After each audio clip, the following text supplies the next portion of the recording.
Nos chers invités et amis sont toujours là. Le pasteur Edo Komi, président du mouvement Martin Luther King, et le confrère Adam Adjornou, directeur de publication de Vision d'Afrique. On va maintenant parler du Burkina Faso. Deux avocates de la défense commises d'office avaient demandé un report du procès d'un mois au nom de la manifestation de la volonté, arguant avoir eu trop peu de temps pour étudier les 20 pièces du dossier. Les autres avocats de la défense et ceux de la partie civile avaient soutenu cette demande, estimant qu'elle était fondée dans son principe. Le président du tribunal militaire de Ouagadougou, la capitale du Burkina Faso, Urbain Meda, a accepté leur requête, mais a suspendu donc les débats pour seulement 2 semaines, comme l'avait souhaité la procureure. Ce procès est reporté, Adam Adjornou, pour 2 semaines. D'abord, on va parler de ce procès parce que je n'ai pas eu pour le moment votre avis sur cela. Vous saluez ce procès? Oui, c'est un procès véritablement donc, historique. Au même moment, si l'on a pu attendre depuis 34 ans, il n'y a pas de raison qu'on puisse dire qu'il faut aller donc à la va-vite. Puisqu'il n'y a rien qui fait courir aujourd'hui tous ceux qui sont aujourd'hui accusés ou tous ceux qui attendent de ce procès-là. Donc je pense que c'est en bonne loi qu'on a pu quand même, lorsqu'il y a donc des inquiétudes soulevées de part et d'autre par les avocats, il faut les prendre en compte, l'essentiel, qu'on puisse aboutir à un procès, que la vérité puisse donc rejaillir sur tout ce processus-là où Karma, où le Burkina Faso a aujourd'hui rendez-vous avec son histoire. Donc je pense que le fait de reporter ce procès-là, puisque lorsque vous prenez, je parlais tantôt de la déclassification, il y avait eu 2 lots de déclassification qui avaient été donc transmis et l'autre était donc transmis lors même de l'instruction du dossier. Donc c'est tout à fait normal qu'on puisse permettre à tous les avocats d'être au même niveau d'information, au même niveau de récupération des dossiers, etc., pour faire en sorte que chacun puisse préparer dans sa défense.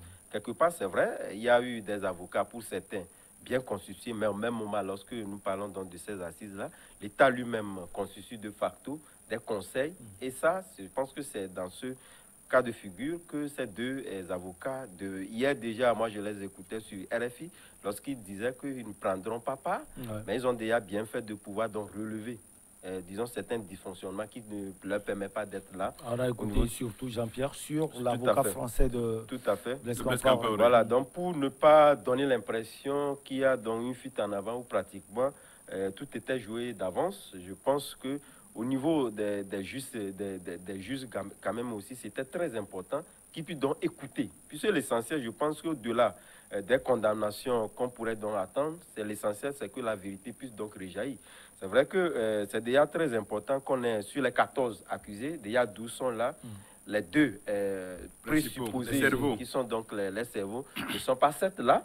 Il y a Yacine Kafondo et Blaise Compaoré. Ils sont jugés en contumace, mais au même moment, c'est déjà très important lorsque nous prenons un peu ce maillage-là en termes d'effectifs, c'est déjà très important. Si tel est que lorsque nous prenons surtout au niveau de la concordance des points de vue des personnalités aujourd'hui qui sont convoquées, je pense que la vérité rejaillit là. C'est vrai que certains ont quand même des idées déjà préconçues sur le fait que ni plus ni moins, il n'y a plus de place. D'ailleurs, même il y a certains avocats qui disaient qu'il n'y a même pas de place pour le doute. Que, voilà, mais de toutes les façons, à partir du moment où nous n'avons pas les éléments matériels, où une juridiction n'a pas tablé sur la responsabilité de Blaise Compaoré, il est toujours, disons, conçu comme étant, disons, un prévenu. Et je pense que la justice peut quand même lui accorder, étant donné qu'il y a déjà des avocats qui parlent à sa place, on aura quand même toute la vérité. Et la vérité, c'est ce qu'attendent les Burkinabés ou pratiquement tous les Africains. Tous les Africains, tous les Africains attendent la vérité. On connaît Thomas Sankara, en tout cas moi je ne l'ai pas connu, mais c'est une icône, c'est quelqu'un qui porte le panafricanisme. Blaise Compaoré n'est pas là. Son avocat, comme on l'a dit, l'un de ses avocats, le français Jean-Pierre Sûr, a parlé également, on l'a écouté. Mais écoutez, Blaise Compaoré, il a peur de quoi, pasteur Edo Komi? On dira, enfin, 34 ans, je crois que le 15 octobre prochain, hein, 34 ans jour pour jour qu'il a été assassiné froidement par un commando venu d'où... On sait pas. On va en parler. D'où on doit savoir, puisque juste après le coup d'État, il y a quelqu'un qui a pris le pouvoir, qui n'a jamais fait mention de son ami jusqu'au jour d'aujourd'hui. Ce procès est historique pour la vérité. Et je crois que ça doit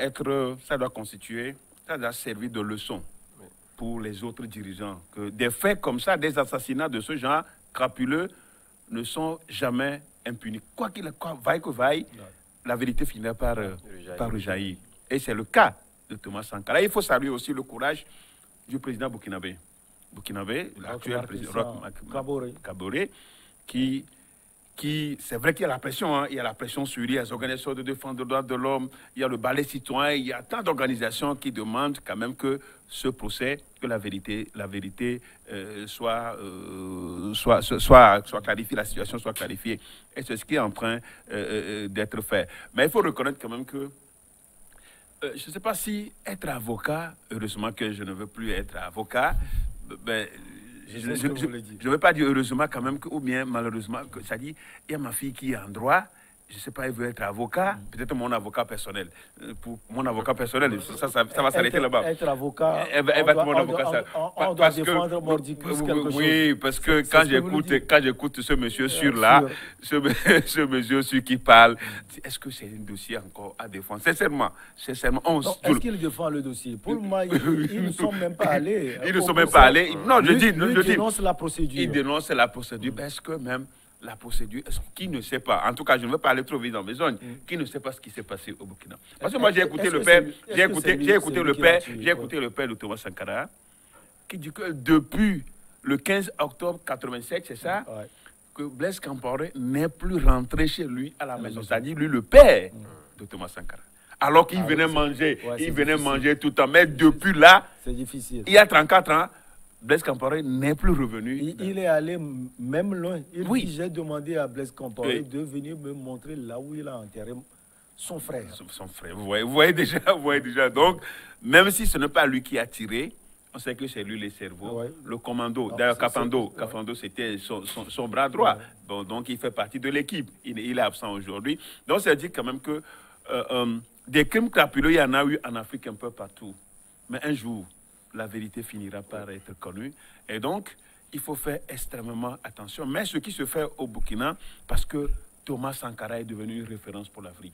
Moi, je crois que j'étais en quatrième en 87. Là, j'étais en quatrième en 87.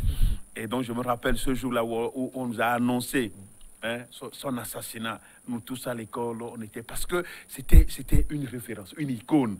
Hein. Il a fait seulement de 84, c'est ça, non? Oui, 4 ans.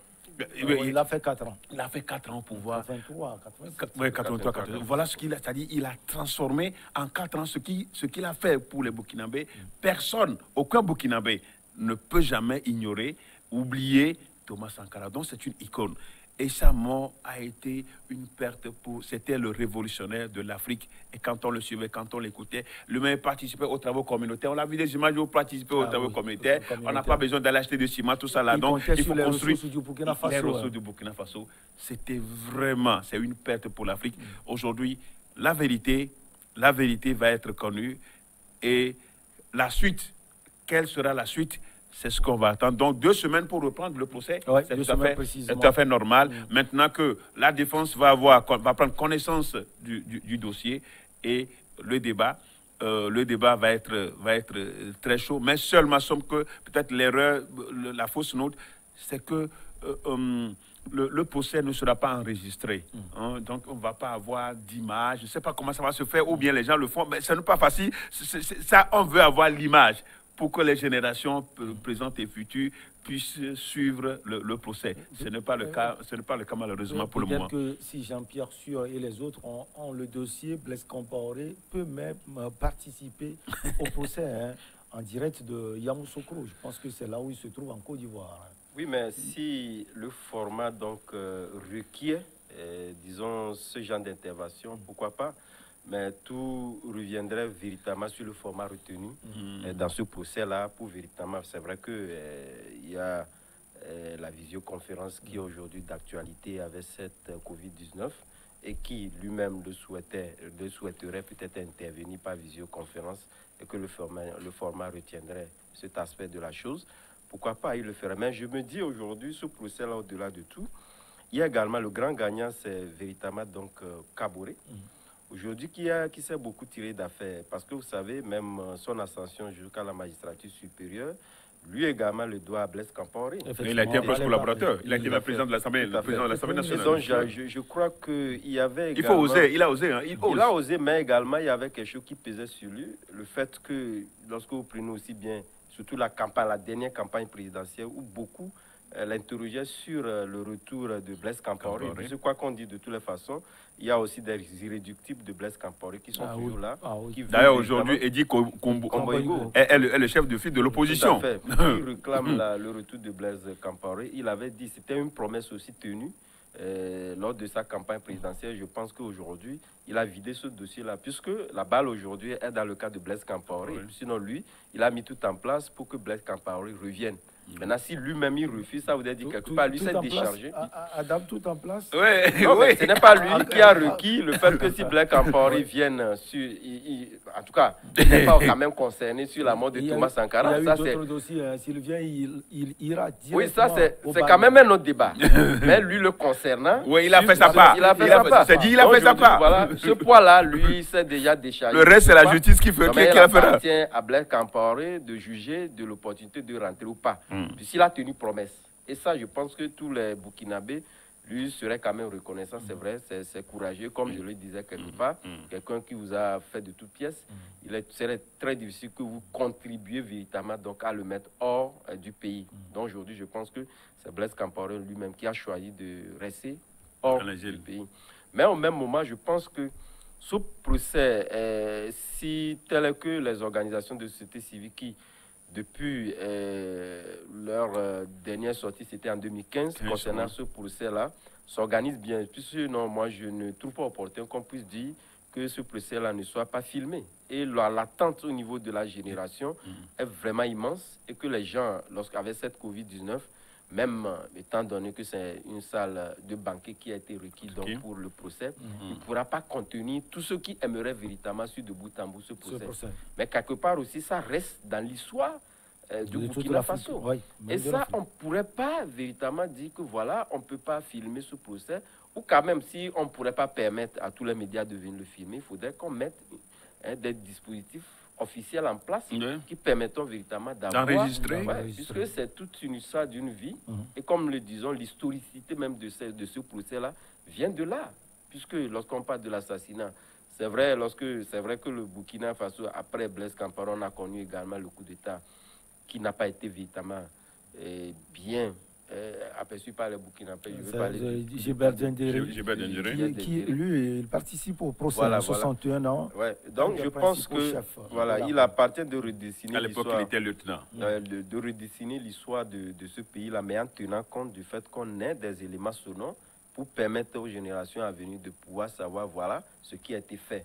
Puisque nous avons vu le procès lié, disons, à ce coup d'État-là, qu'on a salué de tous nos voeux, compte tenu du fait que, et cela a donné même, disons, cette crédibilité aussi bien à la communauté, l'opinion nationale et internationale, a donné quand même cette confiance-là aux juridictions burkinabées de pouvoir donc juger ces accusés-là sans parti pris, parce que l'indépendance de la justice est beaucoup plus acquise, étant donné que ce sont des gens qui ont eu quand même à juger de ceux-là qui ont commis de ces genres de crimes, mais aujourd'hui, qui étaient véritablement des intouchables par le passé, mais qui coupissent aujourd'hui en prison. C'est déjà historique. Donc je pense qu'il appartient à cette société civile-là de mieux s'organiser, de demander, puisque cela doit être, si c'est bien formalisé, bien formulé, je pense que à la reprise, on peut enregistrer. C'est une erreur gravissime de ne pas vouloir qu'on ait dans des éléments ou des films pour permettre. Moi, je pense qu'on peut permettre à tout Burkinabé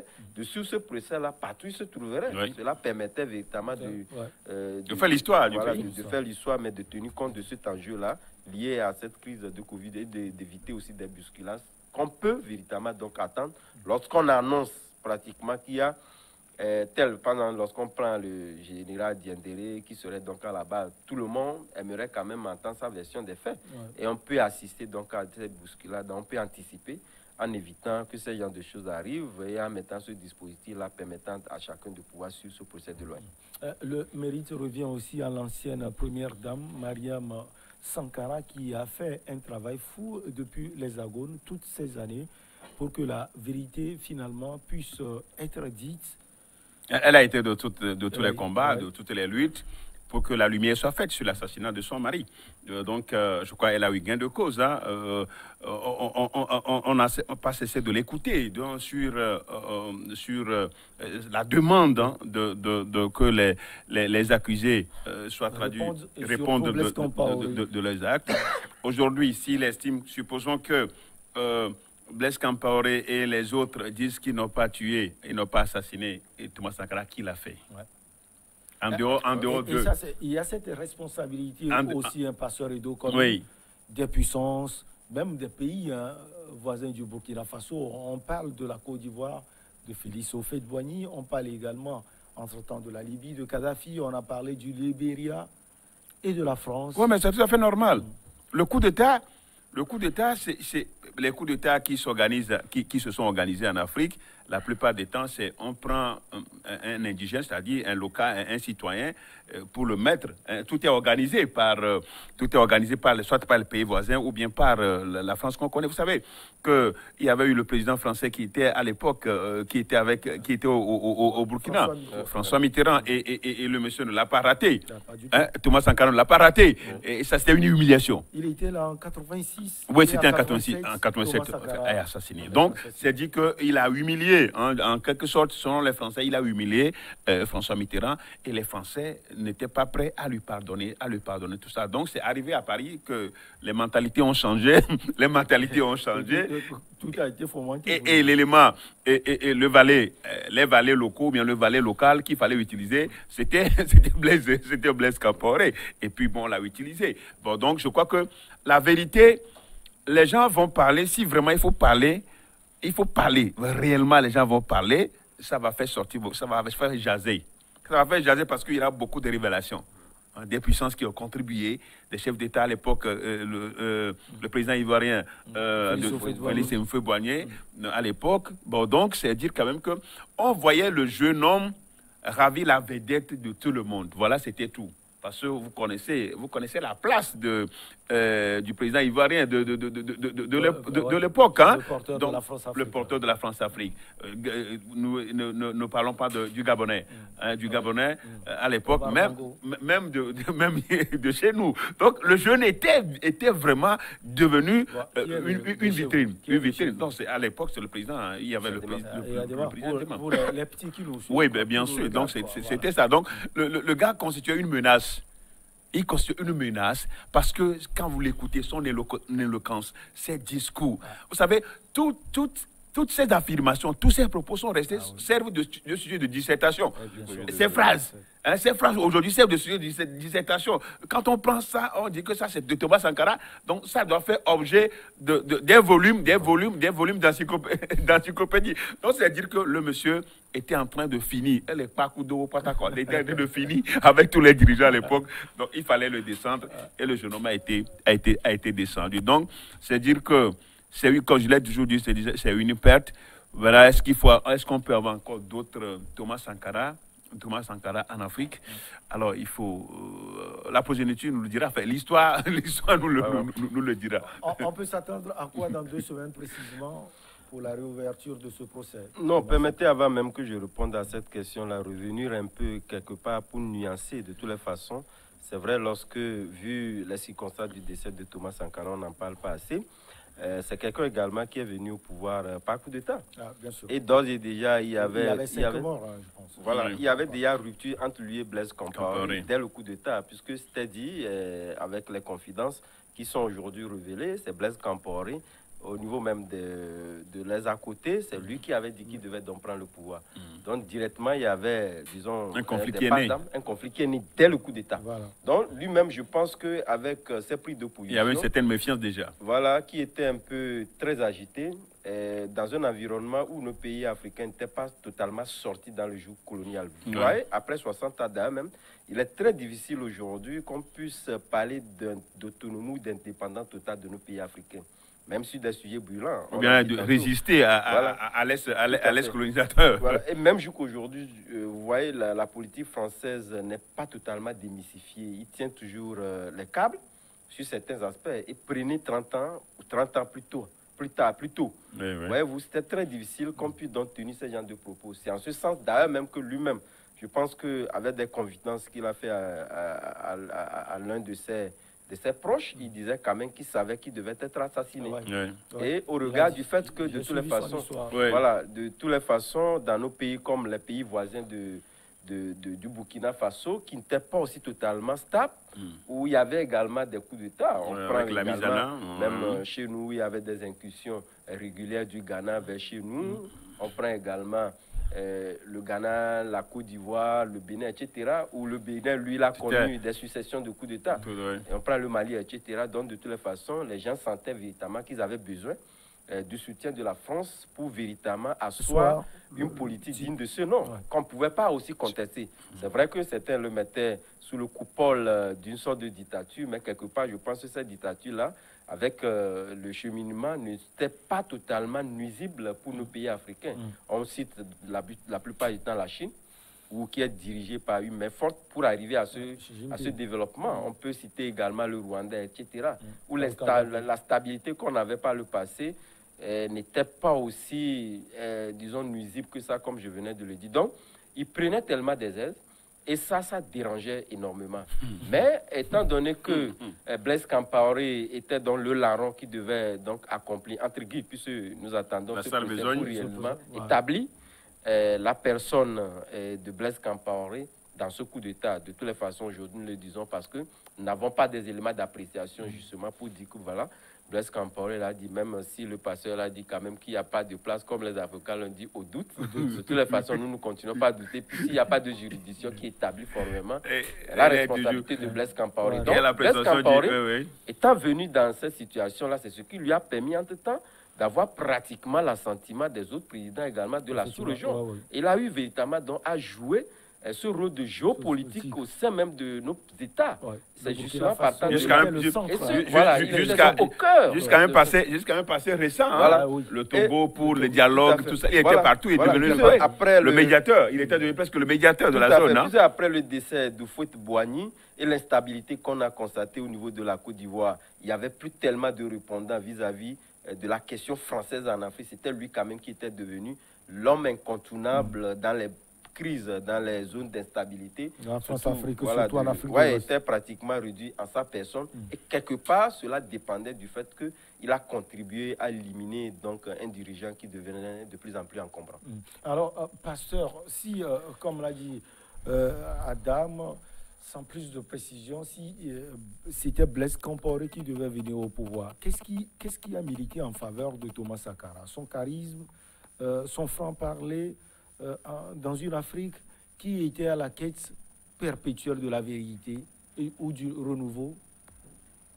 Non, tout militait en faveur de tout ce qui rentrait, tout ce qui pouvait faire appel au changement de mentalité et puis à une Afrique réellement indépendante, une Afrique vraiment qui pouvait répondre dans le Conseil des Nations. Donc tout cela militait en faveur de Thomas Sankara. Et il le disait si haut. C'est vrai quand même qu'il y avait certains à l'époque, certains dirigeants qui pensaient, qui pouvaient penser comme lui, mais étaient aussi, avaient peur de le dire publiquement. Donc lui, il est devenu le porte-parole, il est devenu la voix des sans-voix, la voix des sans-voix, et il le faisait très bien. Bon, donc du coup, comme il a dit tout à l'heure, il devenait encombrant. Et par rapport à la situation, vous savez, c'est lui qui est venu donner le nom. C'était Haute-Volta. Il est venu changer en Burkina Faso, donc pays des terres des hommes intègres. Et donc tout cela plaisait au Burkina. Et dans les pays voisins, hein, ça attirait. Hein, il était en train d'acquérir une certaine autorité dans les pays voisins et même en Afrique. Donc, du coup, est-ce qu'il fallait le laisser continuer pour entraîner beaucoup d'autres personnes à son idéologie? Et bon, donc, je crois que les Occidentaux, notamment la France, a dit qu'il fallait arrêter ce monsieur, il fallait arrêter. Et qui risque de contaminer aussi d'autres dirigeants. Mais c'était ça la crainte. Justement, c'était ça la crainte. C'était ça la crainte. Et comme je le disais, du retour de François Mitterrand à Paris, il y avait des communications qui ont été faites, dans tous les palais pour dire, mais écoutez, ce monsieur, si on ne l'arrête pas, il va contaminer les autres.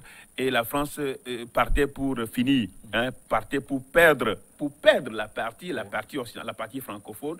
Et c'est ce qui lui est arrivé. Et donc, il a dit quelque chose de très important tout à l'heure.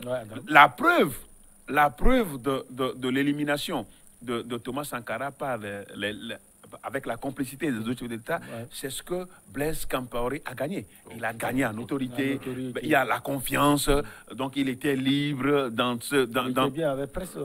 l'exercice de ses fonctions, parce que les autres pays avaient apporté leur bénédiction.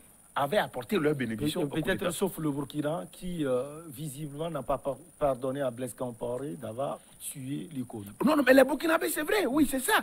Parce que pour eux, en 4 ans, ce que Blaise Compaoré, Thomas Sankara était en train de porter, on a vu antérieurement les autres chefs d'État, les dirigeants ne l'ont pas fait. Donc, la révolution était en train de partir et ça prenait, la mayonnaise prenait avec tous les Burkinabés qui voulaient s'affranchir et qui voulaient garder une certaine identité, une identité africaine par rapport à la communauté, par rapport à l'Occident. Et du coup, beaucoup de Burkinabés, la majorité des Burkinabés, jusqu'au jour d'aujourd'hui, n'ont pas pardonné, mais ils étaient obligés de faire avec Blaise Compaoré, parce qu'il avait le soutien de la France et les autres. Donc, il gouvernait les Burkinabés à sa manière, de manière militaire, de manière brutale, de manière violente. C'est cette colère qui a été démontrée et qui a finalement... Oui, qui l'a emporté, Blaise Compaoré. Oui, c'est vrai. Oui, plus ou moins, je pense qu'on ne peut pas parler de cette révolution-là sans véritablement parler, disons, des relents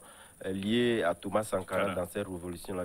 L'ombre de Thomas Sankara a plané. Voilà, il a beaucoup plané sur cette révolution-là. Et quand vous prenez ce mot, il ne parle que de Thomas Sankara. Voilà, oui, bien sûr. Les Burkinabés ils jouent pas Thomas Sankara. Voilà, ça a exacerbé la situation et d'autres se sont sentis vraiment frustrés et qu'il fallait donc en finir avec ce régime-là. Puisque vous savez, du magistère de Blaise Compaoré même, il y avait des gens qui commençaient déjà à ressusciter cette question de Blaise Compaoré qu'il faudrait forcément qu'on aille à la vérité. Ils en avaient demandé, les gens, il y avait donc des gens qui l'ont demandé.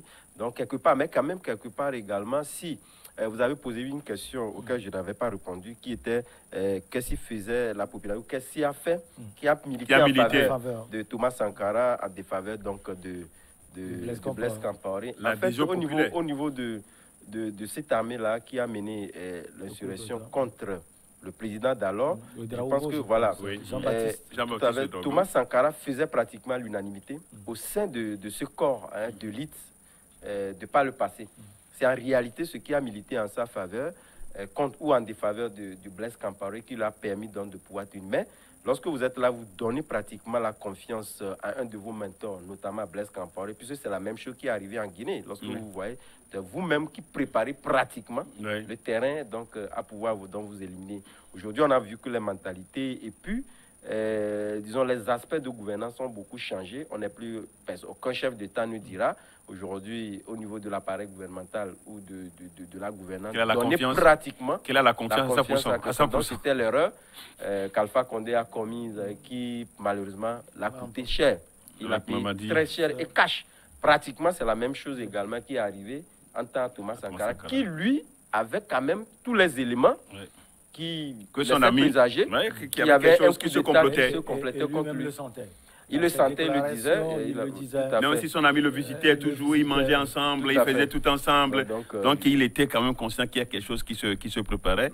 Mais lui dit, bon, il faut y aller. Et son ami est devenu son ennemi et l'a assassiné. Allez, on va marquer la pause pour le journal et on revient avec nos chers invités, Pasteur Ido Komi et Adam Adjiranou. Merci.